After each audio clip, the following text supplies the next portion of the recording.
الحمد للہ وکفا وسلام علی عبادہ الذین اصطفی اما بعد۔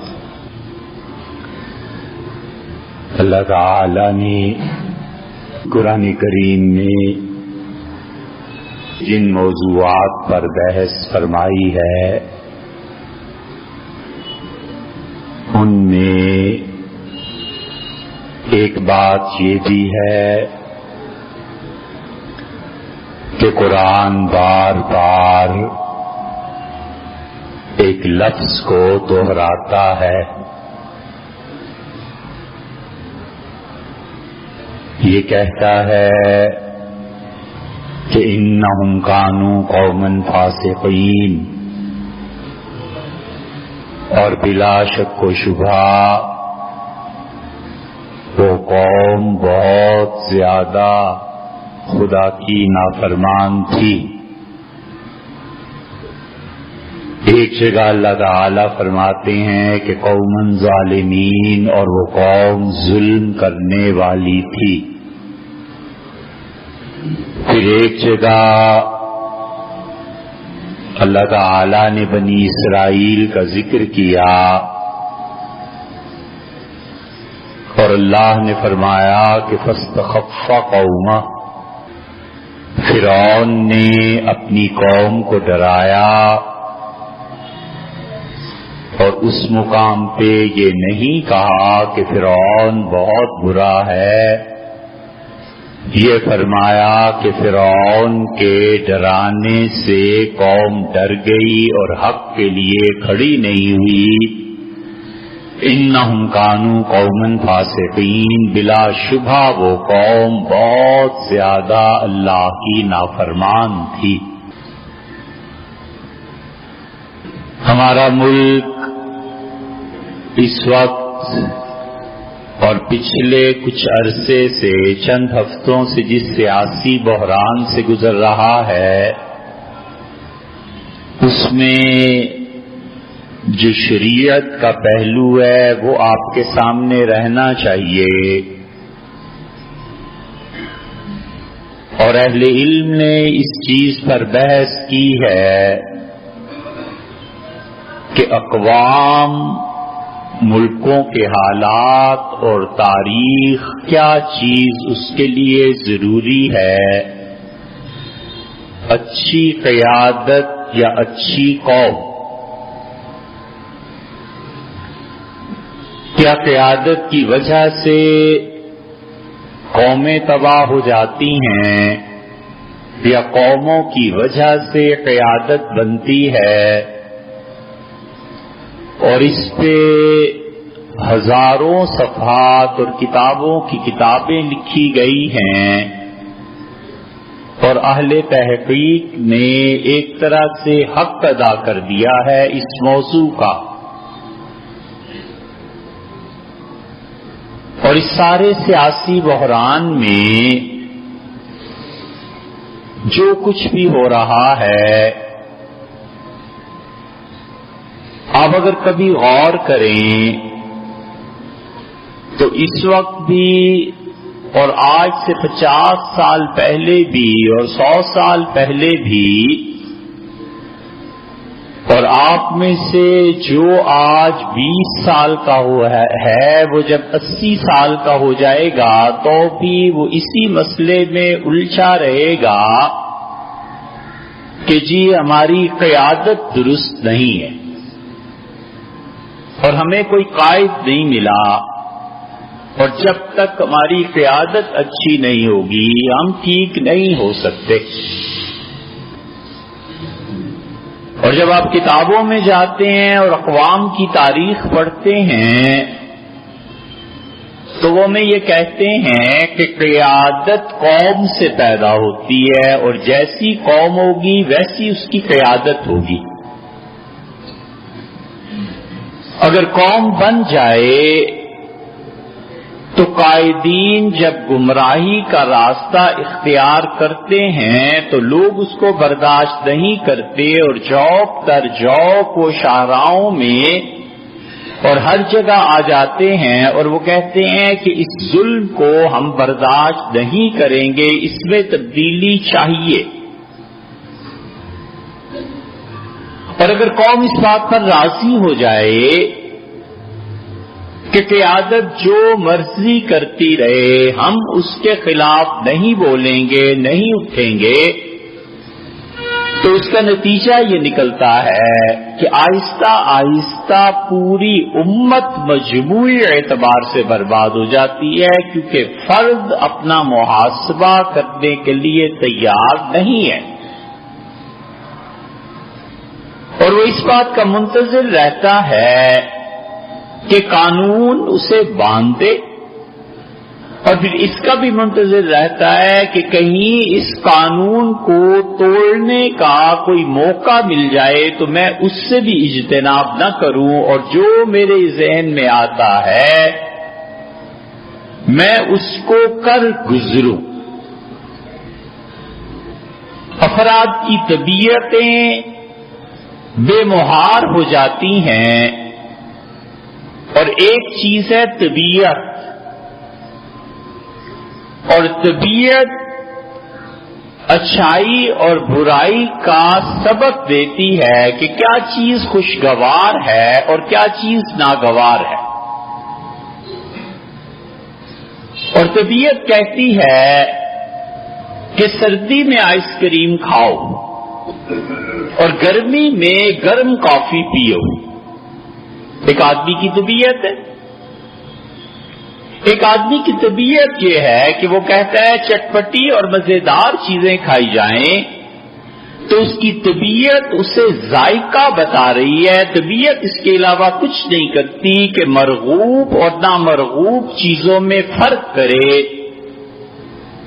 اور طبیعت کے بعد آ جاتی ہے عقل، اور عقل طبیعت پر پابندی لگاتی ہے، اور عقل کہتی ہے کہ اگر سردی میں آئس کریم کھائی تو یہ چیز ہو جائے گی، جیسے کہ ہمارے ہاں عرف میں مشہور ہے، طب کی بات نہیں کر رہے، ڈاکٹرز کی اپنی ایک ضرورت، ایک ان کا علم ہے، لیکن ماں باپ روکتے ہیں، بڑے روکتے ہیں اور کہتے ہیں کہ سردی میں باہر جاؤ تو کچھ پہن کر جاؤ۔ بچے کی طبیعت کہتی ہے کہ سویٹر میں سارا جسم جکڑا جاتا ہے، کچھ نہیں پہننا، اور جوانی دکھانی ہے اور سینہ تان کے چلنا ہے، اور ماں کہتی ہے کہ دیکھا نا کھانسی لگ گئی نا، دیکھا نا بخار ہو گیا، ہم تمہیں کہتے نہیں تھے فلاں چیز پہنو۔ اس لیے کہ ماں کی طبیعت بچے کی طبیعت نہیں ہے، وہ عقل ہے، اور عقل انسانی یہ سکھاتی ہے کہ یہ کام کرو اور یہ کام نہ کرو، اس میں نفع ہے اور اس میں نقصان ہے، اور لوگوں کی طبیعت عقل کے تابع ہو جائے تو قوم سیدھی ہو جاتی ہے، اور اگر عقل طبیعت کے تابع ہو جائے تو انسان اپنے نفس کی شرارتوں پر چل پڑتا ہے، خود بھی تباہ ہوتا ہے، اور جن کی قیادت کرتا ہے وہ بھی تباہ ہوتے ہیں۔ طبیعت میں یہ بات آ گئی کہ اڑا دو، آگ لگا دو، چوکیوں کو تباہ کر دو، پولیس وین کو آگ لگا دو، یہ کر دو، یہ کر دو، یہ شخص کی طبیعت ہے۔ عقل اگر غالب آ جائے تو عقل کہتی ہے کہ یہ کیا کرنے چلے ہو، کل کو تم نے بھی حکمران بننا ہے، پھر تمہارے خلاف ایسے ہی ہوا تو پھر کیا کرو۔ اس لیے آپ خود یہ فیصلہ کر لیں اور سوچ لیں کہ ہم مجموعی طور پر ایک قوم کی حیثیت سے اپنی طبیعتوں پر عمل کرتے ہیں یا اپنی عقل پر عمل کرتے ہیں۔ اگر لوگ طبیعت کے تقاضے پورے کرنے لگ جائیں تو معاشرے میں فساد برپا ہو جاتا ہے، اور اب وہ فساد مچا ہوا ہے، اپنی طبیعت میں یہ آ گیا ہے کہ مجھے 10 لاکھ روپے چاہیے، اب کچھ ہو جائے میں نے اس 10 لاکھ کو رشوت سے جمع کرنا ہے، مانگ کے جمع کرنا ہے، کہیں پہ آ کر چوری کرنی ہے، کچھ کرنا ہے۔ یہ انسان کی طبیعت ہے، اور عقل اگر غالب آ جائے تو کہتا ہے بھائی کیوں 10 لاکھ جمع کرنا ہے، جب آپ کے پاس اسباب اور وسائل نہیں ہیں اتنے تو اپنے آپ کو لمٹس میں رکھو، اس 10 لاکھ مانے کیا ہے جمع کرنے کے۔ یہ تو انسانوں کا حال ہے، اور انسانوں میں بھی جو قوم چنی ہوئی ہے اللہ کی، اور اس قوم پہ اگر خدا کا غضب نازل نہیں ہوا تو وہ طبیعت پہ عقل کو حاکم بناتی ہے اور عقل پہ شریعت کو حاکم بناتی ہے کہ شریعت کیا اس بارے میں کہتی ہے۔ طبیعت اس کی ہے کہ وہ کوئی حرام چیز پی لے، اور عقل کہتی ہے پی لو اس لیے کہ اس میں گرمی ہے، تمہارا فائدہ ہے، سردی آ گئی ہے، موسم ایسا ہو گیا ہے۔ اب اس انسان کے پاس اس سے آگے کا درجہ نہیں ہے، خدا کا خوف کیا، خدا پہ ایمان نہیں ہے، اس کے لیے شراب کوئی بری چیز نہیں ہے۔ اور اگر وہ مسلمان ہے تو اگرچہ اس کی طبیعت کہے اور اگرچہ عقل اس کو تسلیم کرے، اس سے اوپر وہی ہے، وہ کہتا ہے اللہ نے منع کیا ہے نہیں پینی، اس لیے کہ انسانی زندگی میں مسلمان کے زندگی گزارنے کی ترتیب یہی ہے۔ اس لیے یہ نہیں ہو سکتا کہ قوم یہ کہے کہ قیادت اچھی میسر ہو تو ہم ٹھیک ہوں گے۔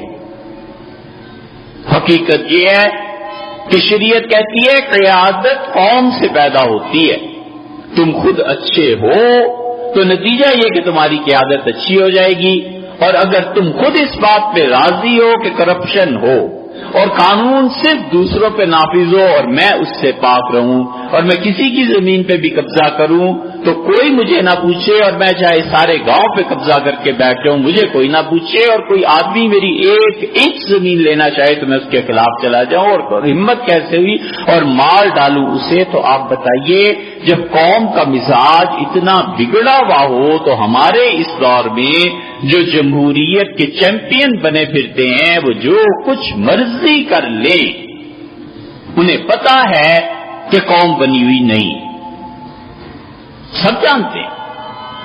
کوئی ایک لیڈر ایسا نہیں ہے جو اس حقیقت کو نہ جانتا ہو کہ جس طرح میں جھوٹ بولتا ہوں قوم بھی جھوٹ بولتی ہے، جس طرح میں کرپشن کرتا ہوں قوم بھی کرپشن کرتی ہے۔ اگر میں نے ہیر پھیر کر لیا تو پھر کیا ہے، میں نے اگر آگ لگوا دی اپنی حکومت قائم کرنے کے لیے اور اپنی رٹ دائر کرنے کے لیے تو کوئی حرج نہیں ہے، لوگ جیلوں میں جائیں اور لوگ مریں، اس سے مجھے کیا پرواہ ہے، جب میں آ جاؤں گا تو پھر دیکھ لیں گے۔ یہ سب کی سب چیزیں اس وقت پیدا ہوتی ہیں جب رسپانس آگے سے نہیں آتا، اور جب قوموں میں طبیعت پر عقل اور عقل پہ وہی غالب ہوتی ہے تو پھر کوئی نہیں ساتھ دیا کرتا، پھر کوئی نہیں اٹھتا، اپنے قرآن کو کہتے ہیں کہ صاحب یہ بات ٹھیک نہیں ہے، ایسے مت کیجئے، ہم اس میں آپ کا ساتھ نہیں دیں گے۔ پوری خلافت راشدہ کو آپ اٹھا لیں، حضرت رسالت مآب صلی اللہ علیہ وسلم کی اپنی زندگی کو اٹھا لیں۔ صحابہ کرام رضی اللہ عنہ پوچھتے تھے، عرض کرتے تھے کہ اللہ کے رسول یہ جو آپ کام کر رہے ہیں یہ خدا کی وحی کے مطابق ہے یا آپ کے ذہن میں خود سے ہے؟ آپ فرماتے تھے خدا کی وحی کے مطابق ہے، 1 انچ ادھر ادھر نہیں ہوتے تھے، کہتے تھے اللہ کی وحی سب سے مقدم ہے۔ اور اگر رسول اللہ صلی اللہ علیہ وسلم فرماتے تھے میری اپنی ذہن میں یہ آتا ہے کیسے کر لیا جائے، صحابہ کرام رضی اللہ عنہم کہتے تھے اللہ کے رسول پھر ایسے نہیں ایسے کر لیں۔ اسی لیے آپ نے ایک مرتبہ اتنا بڑا جملہ ارشاد فرمایا، حضرت ابوبکر اور عمر رضی اللہ عنہما کو بلایا، کسی چیز پہ مشورہ کر رہے تھے، اور جب آپ اٹھے تو آپ نے فرمایا ابوبکر اور عمر تم دونوں جس بات پر جمع ہو جاؤ نا میں تمہاری مخالفت نہیں کرتا۔ یہ نبی کا حال ہے علیہ الصلوۃ والسلام۔ خلفائے راشدین کا بھی یہی حال تھا۔ سیدنا ابوبکر رضی اللہ عنہ کے پاس طلحہ رضی اللہ عنہ آئے، حضرت وہ زمین مجھے دے دیں، مدینہ منورہ میں مجھے زمین چاہیے۔ حضرت ابوبکر رضی اللہ عنہ نے پلاٹ ان کو دے دیا۔ سیدنا ابوبکر رضی اللہ عنہ کو پتہ نہیں تھا کہ وہ پلاٹ کیسا ہے، انہوں نے کہا بس ایک آدمی اپنے گھر کے لیے اپنے لیے مانگ رہا ہے، بس دے دو، اس کا حق بنتا ہے بیت المال پہ۔ اور اتنے محتاط تھے کہ فرمایا جاؤ اور عمر رضی اللہ عنہ سے بھی اس پہ دستخط کرا دینا۔ طلحہ رضی اللہ عنہ کہتے تھے میں گیا اور میں نے عمر رضی اللہ عنہ سے کہا کہ یہ انہوں نے فرمان لکھ کے دیا ہے، حکومت نے جاری کیا، آپ اس پہ دستخط فرما دیں۔ تو انہوں نے پڑھا اور انہوں نے کہا طلحہ تمہیں یہ زمین نہیں دی جا سکتی، میں تو اس پہ دستخط نہیں کرتا، یہ ہے مزاج۔ اس نے کہا ان کا رضی اللہ عنہ میں جانتا ہوں، میں نے دستخط دیکھے ہیں، سب جانتا ہوں لیکن میں دستخط نہیں کروں۔ انہوں نے بہت زیادہ اصرار کیا. حضرت عمر رضی اللہ عنہ بار بار سمجھاتے رہے. آخر انہوں نے کہا میں تمہیں صاف کہہ رہا ہوں کہ اب مجھ سے نہ بات کرو, میں اس کو بالکل نہیں مانتا, اور اگر تم زیادہ بات کرو گے تو میں پھاڑ کے پھینک دوں گا. پھر کہا تو عمر رضی اللہ عنہ نے چاک کر کے پھینک دیا. انہوں نے کہا دستخط چاہو. وہ دونوں ٹکڑے اٹھا کے حضرت ابوبکر رضی اللہ عنہ کے پاس آئے اور کہا حضرت یہ بات کی. عمر رضی اللہ عنہ نے حضرت ابوبکر رضی اللہ عنہ بلا بھیجا, حاضر ہوئے. انہوں نے کہا حضرت بات یہ ہے کہ اس زمین کو آپ جانتے نہیں, اس میں ایک نمک کی کان ہے, تنہا لے لیں گے تو پوری قوم کا ذریعہ معاش, پوری امت کا انحصار ہے, وہ ایک فرد واحد کے ہاتھ میں آپ دے دیں گے. میں اسے نہیں مانتا, میں تسلیم نہیں کرتا. سیدنا ابوبکر رضی اللہ عنہ کا بالکل ٹھیک ہے, تلا ہم تمہیں ایک اور جگہ دے دیتے ہیں, وہاں لے لو. انہوں نے کہا بالکل ٹھیک ہے حضرت دے دیں. اور جاتے ہوئے انہوں نے جو جملہ کہا وہ اس سارے قصے کی جان ہے. انہوں نے کہا ابوبکر رضی اللہ عنہ کہ میں ایک بات پوچھنا چاہتا ہوں. انہوں نے فرمایا پوچھو. انہوں نے کہا حضرت یہ بتا دیجئے کہ اصل میں خلیفہ آپ ہیں یا عمر ہے؟ حضرت ابوبکر رضی اللہ عنہ نے کہا حقیقت میں خلیفہ تو عمر ہی ہیں, یہی اس قابل ہے, مجھے تو لوگوں نے بس نامینیٹ کر دیا ہے, میرا نام لے دیا ہے. یہ قوم کی بیداری ہے, ذہنی طور پہ, فکری طور پہ قوم نے قیادت کو جنم دیا نا. قوم میں سیدنا عمر رضی اللہ عنہ بھی ایک فرد تھے. انہوں نے ایک پلاٹ کو دیکھا اور فیصلہ کیا کہ فرد واحد کو نہیں ملنا چاہیے, حکومت اس کے سامنے بس ٹھیک ہے نہیں ملنا چاہیے. یہ وہ چیز ہے جو قوموں میں خود شعور پیدا کرتی ہے کہ اس آدمی نے ہم سے جھوٹ بولا ہے, اس سے دھوکہ دیا ہے, اس سے یہ کیا ہے, اس سے یہ کیا ہے. حتیٰ کہ آپ کی قیادت کا اب یہ حال ہے کہ وہ جا کر اس پہ تو ہمیں کوئی بعید نہیں ہے, نام لینے میں بھی کوئی حرج نہیں ہے کہ انہوں نے اتنی بری حرکت کی ہے. سارے لوگ جانتے ہیں کہ بلاول بھٹو صاحب نے جا کر بت پہ ارتی چڑھائی ہے, ارتی کی ہے, انہوں نے ایک بت کی عبادت کی ہے. یہ کون سا طریقہ ہے؟ کس ملک میں آپ رہ رہے ہیں؟ کن لوگوں سے آپ ووٹ حاصل کر رہے ہیں؟ اگر بتوں کی عبادت اسی طرح کرنی ہے اور ان کے نام پر جا کر ارتی چڑھانی ہے, بتوں کے نام پہ آگ کو گھمانا ہے, پھر بت سے دعا مانگنا یا بت پہ ہاتھ رکھنا ہے, تو اس ملک کو الگ لینے کی ضرورت ہی کیا تھی؟ اس کا مطلب یہ کہ کوئی ایمان اور دین کا خیال نہیں ہے, اسلام کا کوئی خیال نہیں ہے. آپ کا کیا مذہب ہے؟ پھر تو پرسوں آگے 25 دسمبر آ رہی ہے, تہوار میں بھی چلے جائیے, وہاں بھی جا کر کہہ دیجئے کہ سیدنا مسیح علیہ الصلوۃ والسلام ولیعذ باللہ استغفر اللہ خدا کی شریک تھے اور وغیرہ وغیرہ, وہ بھی کر لینی چاہیے. کتنی بری بات ہے کہ اللہ کی توحید اور اسلام جو خدا کی وحدانیت پہ قائم ہے اور صحابہ کرام رضی اللہ عنہم جس توحید کے لیے جان دیتے تھے, اب ہماری لیڈرشپ جا کر بتوں کی عبادت پہ مصروف ہو جائے. شیخ سعدی رحمت اللہ علیہ وہ قول بازی بازی پریش بابا بازی, بچے نے کھیلنا شروع کیا یہاں تک کہ باپ کی داڑھی بھی نوچنے لگا. تو کسی نے کہا باپ ہے اس کی داڑھی مت نوچو, کھیل کی بھی کوئی حد ہے. ہر نماز میں ہم پڑھتے ہیں اشہد ان لا الہ الا اللہ, التحیات للہ کے بعد جو دوسرا کلمہ پڑھا جاتا ہے, عبداللہ ابن مسعود اور سیدنا عائشہ رضی اللہ عنہ کی روایات میں آتا ہے ام المومنین رضی اللہ عنہ یہ کلمہ پڑھتی تھی, اور ہمارے حنفی فقہا نے اسی کی تلقین کی ہے کہ وہ التحیات للہ کو جب پورا کرے تو اس کے بعد کہ اشہد ان لا الہ الا اللہ وحدہ لا شریک لہ واشہد ان محمدًا عبدہ ورسولہ. یہ وحدہ لا شریک لہ کے الفاظ جو رسول اللہ صلی اللہ علیہ وسلم نے سکھائے ہیں وہ اللہ کی توحید پر مبنی. کوئی ایک آدمی نہیں جو اس پہ احتجاج کرے اور کہے کہ یہ مسلمانوں کا وطن ہے. صاحب مسلمانوں نے جینا ہے, اللہ کی توحید پہ جینا ہے. اور حیرت کی بات یہ ہے کہ ہندوستان میں کروڑوں کے حساب سے مسلمان, کیا مجال ہے کہ کبھی ارتی میں ان کا کوئی لیڈر چلا جائے, اور ہندوؤں کا کیا مسئلہ ہے کہ کبھی آ کے عید کی نماز پڑھ لیں. مولانا ابوالکلام آزاد کا جنازہ تھا اور مولانا ابوالکلام آزاد سے پنڈت جواہر لال نہرو کو اتنی محبت تھی کہ مولانا کے انتقال کے بعد وزیر اعظم ہونے کے باوجود رات بھر مولانا کی قبر پہ آ کے بیٹھا رہتا تھا. ایک طبعی اسے تعلق تھا. مولانا ابوالکلام آزاد کے جنازے میں پہلی صف میں پنڈت جواہر لال نہرو وزیر اعظم نے کھڑے ہو کے نماز پڑھی. نماز کیا پڑھنی تھی؟ جیسے مسلمان ہاتھ اٹھا رہے تھے اس نے اٹھائے. ہندوؤں نے پورے ملک میں طوفان برپا کر دیا کہ آپ ہمارے وزیر اعظم اور ہندوستان کے ہندو لیڈر ہونے کے باوجود ایک مسلمان کے، وہ تو مولانا ابوالکلام آزاد تھے، اتنی بڑی شخصیت کے بعد دب گئی، آزادی میں ان کی قربانیاں تھیں، مگر سوچنے کی بات تو ہمارے شعور کی ہے. لیڈرشپ جو کچھ بھی کرے، جب تک قوم کے اخلاقیات درست نہیں ہوتے اس وقت تک اچھی لیڈرشپ اوپر نہیں جاتی.